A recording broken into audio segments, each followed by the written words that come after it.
આજે આપણે એક એવા શહેરની વાત કરીશું જેની ઓળખ, જેનો પાયો ઈંટો કે પથ્થરથી નહીં પણ કપાસના અગણિત તાંતણાઓથી વણાયેલો છે. હા, આપણે વાત કરી રહ્યા છીએ અમદાવાદની. ચાલો એની આ અદ્ભુત ગાથામાં ડૂબકી મારીએ. તો સવાલ એ છે કે આજે આધુનિક અમદાવાદ આપણે જોઈએ છીએ એ કોણે બનાવ્યું, એનો પાયો કોણે નાખ્યો? પહેલો વિચાર તો એ જ આવે કે ભાઈ ઈંટો અને સિમેન્ટથી જ બન્યું હશે, બરાબર ને? પણ ના, વાત એટલી સીધી નથી. હકીકતમાં આ આખું શહેર ઊભું થયું છે કપાસના અસંખ્ય અગણિત તાંતણા ઉપર. એ જ તાંતણા હતા જેણે અમદાવાદને એક સામાન્ય શહેરમાંથી એક ઔદ્યોગિક મહાનગરમાં ફેરવી નાખ્યો. અને આ આખી ક્રાંતિની શરૂઆત ખબર છે ક્યાંથી થઈ?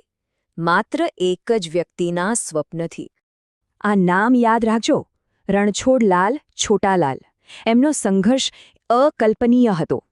એમની પાસે એક સ્વપ્ન હતું, અમદાવાદમાં એક કાપડ મિલ શરૂ કરવી. પણ શરૂઆતથી જ મુશ્કેલીઓ. સ્થાનિક બેન્કરોએ પૈસા આપવાની સાફ ના પાડી દીધી. જેમ તેમ કરીને ઇંગ્લેન્ડથી મશીનરી મંગાવી. તો શું થયું ખબર છે? એ મશીનરી લઈને આવતું જહાજ જ દરિયામાં ડૂબી ગયું. વિચારો, કોઈ બીજું હોત તો હાર માની લેત, પણ રણછોડલાલ નહીં. એમણે હાર ન માની. બીજી વાર મશીનરી મંગાવી અને એને ખંભાત બંદરથી અમદાવાદ સુધી બળદગાડામાં લાવી. અને આટલા બધા સંઘર્ષ પછી આખરે 1861માં અમદાવાદની ધરતી પર પહેલી કાપડ મિલની સાયરન વાગી. બસ, રણછોડલાલની એ એક સફળતાએ તો જાણે એક નવા યુગના દરવાજા જ ખોલી નાખ્યા. અહીંથી અમદાવાદ પોતાના સુવર્ણકાળમાં પ્રવેશ્યું અને એને એક નવી ઓળખ મળી, પૂર્વનું મેન્ચેસ્ટર. અને આ વિકાસ કોઈ સામાન્ય વિકાસ નહોતો. જરા આંકડા જુઓ. 1890ના દાયકામાં જ્યાં માંડ 16 મિલો હતી, ત્યાં ફક્ત 10 વર્ષમાં એટલે કે 1900 સુધીમાં આ સંખ્યા લગભગ બમણી થઈને 29 થઈ ગઈ. અને પછી તો જુઓ, 1930ના દાયકા સુધીમાં તો 70 કરતાં પણ વધારે મિલો શહેરભરમાં ધમધમતી હતી. આને કહેવાય ઔદ્યોગિક વિસ્ફોટ. એ સમયે મિલો શહેરના જીવનમાં એટલી હદે વણાઈ ગઈ હતી કે જાણે શહેરનું દિલ જ મિલોમાં ધબકતું હતું. શહેરની આખી અર્થવ્યવસ્થા, લોકોની દિનચર્યા, બધું જ પેલી મિલના સાયરનના અવાજ પર ચાલતું. સવારની સાયરન વાગે એટલે આખું શહેર જાગે અને રાતની સાયરન સાથે શહેર પહોંચી જાય. જીવનચક્ર જ મિલની આસપાસ ફરતું હતું. પણ સવાલ એ થાય કે પૂર્વનું મેન્ચેસ્ટર જ કેમ? આવું કેમ કહેવાયું? તો એના કારણો હતા. પહેલું, જેવી રીતે ઇંગ્લેન્ડના મેન્ચેસ્ટરમાં એક જ જગ્યાએ બધી મિલો હતી, બસ એ જ રીતે અમદાવાદમાં પણ મિલોનો જમાવડો હતો. બીજું, શહેરનું આકાશ જુઓ તો બસ ચીમનીઓનો જંગલ જ દેખાય. ત્રીજું, અહીંનું કાપડ એટલું શ્રેષ્ઠ બનતું કે તે બ્રિટનથી આવતા માલને સીધી ટક્કર આપતું. અને સૌથી મોટી વાત, વિચારો, શહેરની 80%થી પણ વધારે વસ્તી સીધી કે આડકતરી રીતે આ જ ઉદ્યોગ પર નિર્ભર હતી. પછી સ્વદેશી ચળવળ અને પ્રથમ વિશ્વયુદ્ધ જેવી ઘટનાઓએ તો જાણે આ આગમાં ઘી હોમવાનું કામ કર્યું. પણ જુઓ, આ કહાણી માત્ર પૈસા અને મશીનોની જ નથી. આ તો શહેરના સામાજિક તાણાવાણાની પણ છે. અને આ તાણાવાણામાં એક એવી વ્યક્તિનો પ્રવેશ થયો જેણે બધું જ બદલી નાખ્યું. એ હતા મહાત્મા ગાંધી. 1918ની હડતાળ.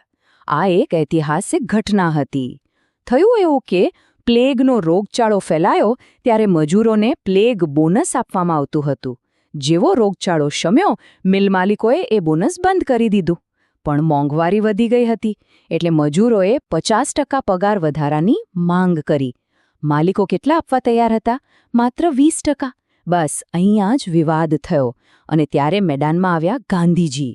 તેમણે મજૂરોને એક અનોખી સલાહ આપી, 50% નહીં, 35%ની જ માંગ કરો, પણ હડતાળ અહિંસક હોવી જોઈએ. 21 દિવસ વીતી ગયા. મજૂરોનો જુસ્સો તૂટવા લાગ્યો. ત્યારે ગાંધીજીએ એમના સમર્થનમાં ઉપવાસ શરૂ કર્યા. બસ આ પગલાંએ બધું બદલી નાખ્યું. આખરે મિલ માલિકોને ઝૂકવું પડ્યું અને 35%નો વધારો મંજૂર કરવો પડ્યો. પણ આ હડતાળ ફક્ત પગાર વધારા માટે નહોતી. એમાંથી એક ક્રાંતિકારી વિચારનો જન્મ થયો.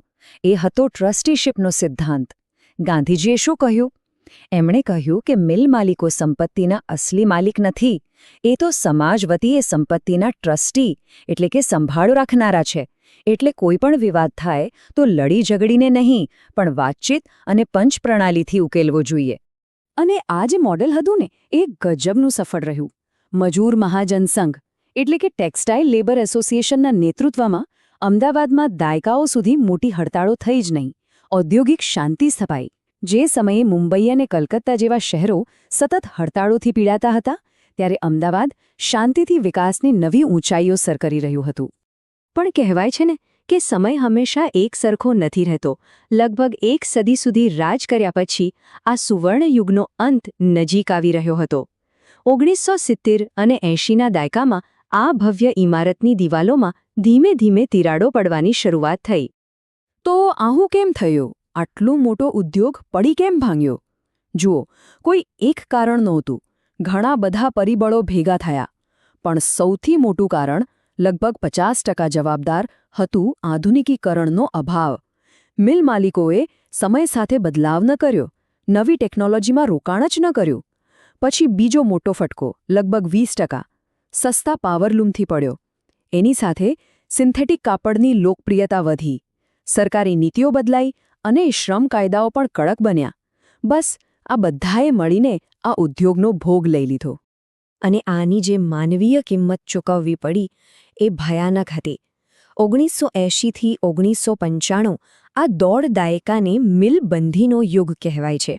આ સમયગાળામાં 1.5 લાખથી પણ વધારે કામદારોએ પોતાની રોજીરોટી ગુમાવી.